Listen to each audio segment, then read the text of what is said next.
안녕하세요, 라이더TV입니다. 이번 주 내내 미세먼지로 고생 많으셨죠? 저희도 미세먼지가 워낙 심각하니까 가게 매출도 많이 떨어지고 목도 너무 아프고 아이들 등하굣까지 너무 걱정이 많았어요. 그런데 오늘은 앞으로 우리에게 더 위협이 될 수 있는 잠재적 공포, 중국이 가지고 있는 원전에 대한 이야기를 좀 해보려고 합니다. 이거는 제가 12월에 올렸던 그 문재인 정부가 추진하는 해외 전기 수입에 관한 그 영상에서 가져온 내용입니다. 그때 당시에 이 원전에 대한 위험성을 좀 다뤘었는데 이 부분도 굉장히 중요한 내용인데 이 영상도 한번 보셨으면 좋겠어요. 이거는 한국의 원전을 다 멈추고 중국, 일본, 블라디보스톡에 있는 전류를 수입해서 쓰자라는 추진하는 내용이었어요. 이유라는 게 어이없죠. 탈원전, 재생에너지 확대에 따른 전력 수급이 불안정하니, 그리고 국내 화력발전소 가동을 줄여서 미세먼지 배출을 감소시키기 위해서 중국에서 전기를 수입하자는 얘기죠. 정말 제정신이 아닌 인간이 확실합니다, 이 인간은. 자, 여기 보시면은 편서풍이 불 때 중국 기류가 어떻게 되는지를 보여주고 있어요. 우리나라 기상청에서 보여준 자료고요. 잘 보세요. 지금 보시게 되면 편서풍이 중국에서 한국 쪽을 향해서 불고 있는 것들을 보실 수 있을 건데요. 이게 바로 우리나라를 지금 현재 뒤덮고 있는 미세먼지의 주범이기도 하죠. 중국에선 말도 안 된다고 지금 반박을 하고 있는데, 중국인들은 상식이 안 통하는 인간들입니다. 그들에게 상식과 이성적인 어떤 판단과 그 대화를 요구하면은 그건 바보 같은 짓이에요. 얘들에게는 정확하게 실력 행사와 지속적인 항의만이 그나마 좀 이야기가 먹혀들지 말지 좌우할 뿐입니다. 근데 이성적으로 얘기하는 거를 그들이 반박한다고 거기서 어버버 대고 있으면 어떻게 되겠습니까? 지금 대한민국처럼 미세먼지를 그냥 온몸으로 받아들이는, 오히려 중국 본토보다 서해 쪽에 몰려있는 소각장에서 한국 쪽으로 더 많은 미세먼지가 날아오게 되는 이런 결과만 가질 뿐이에요. 이건 앞으로 더 심해질 겁니다. 중국인들은 양심이란 게 없어요. 그들에게는 효율이 최고지 양심이란 걸 바랄 수가 없는 인간들입니다. 그걸 지금 우리 모두 다 겪고 있는데 중국 정부에 아무 소리 못하고 있는 우리 문재인 정부 덕분에 그 고통은 이제 국민이 다 갖고 있는 거죠. 제일 큰 문제는 이겁니다. 방금 편서풍이 부는 그 위치는 잘 아셨을 테니까 이제는 중국이 원전을 갖고 있는 위치를 한번 보실게요. 중국 원전은 한국 쪽으로 봤을 때는 서해, 중국에게는 동해 쪽 바다에 집중 배치가 돼 있어요. 여기 그 자료에는 26기가 가동되고 있고 건설이 23기가 되고 있다고 했는데, 현재 최근 자료에는 35기 이상이 지금 현재 가동 중이고, 그리고 추가로 20몇 기가 건설 중으로 나타나고 있습니다. 모두 다 마찬가지로 이쪽 서해, 그러니까 중국 동해 부분에 집중적으로 건설이 되고 있고요. 이거는 정말 잠재적인 위협이 아닐 수가 없어요. 이렇게 되게 되면 2020년에는 내년이죠. 세계 3위의 원전 보유국이 됩니다. 끔찍하지 않으세요? 단순히 세계 3위의 원전을 가지고 있는 수준이 아니에요. 원전 숫자 자체는 세계 3위지만 메이드 인 차이나 원전은 세계 1위로 갖게 되는 거죠.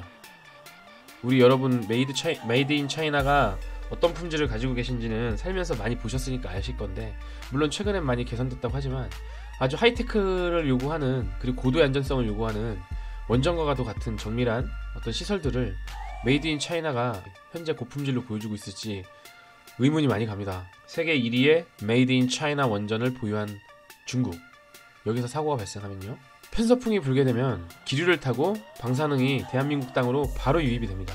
이걸 막을 수 있는 방법은 없어요. 또 하나 루트가 있죠. 겨울철에 대한민국 땅 그 서해와 동해 쪽으로 흐르는 쿠로시오 해류는 중국 남동쪽 부위에서 일어난 방사능 누출 사고를 바로 서해안과 우리나라 동해안으로 보내줄 겁니다.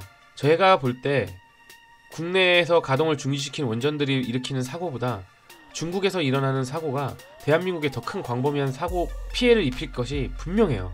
우리나라도 마찬가지로 동해 쪽에 비출한 이유는 해류와 바다를 이용해서 그 방사능 물질을 우리나라의 육지에 피해를 주지 않기 위함인데, 중국 역시 동해 부분에 그것을 집중 배치한 거죠.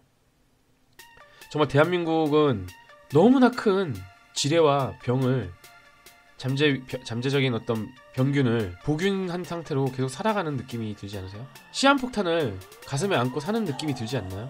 전 이걸 보고 있을 때마다 마음이 너무 무겁고 걱정이 많이 됩니다. 우리 아이들에게 혹시나 무슨 피해가 가지 않을지 항상 그 부분이 염려가 되고 있어요. 그럼에도 우리 문재인 1번가 한국은 작은 나라니까 중국몽 함께 한다고 드립을 치질 않나? 지금 말씀드린 대로 중국에서 전기를 수입하겠다고 드립을 치지 않나?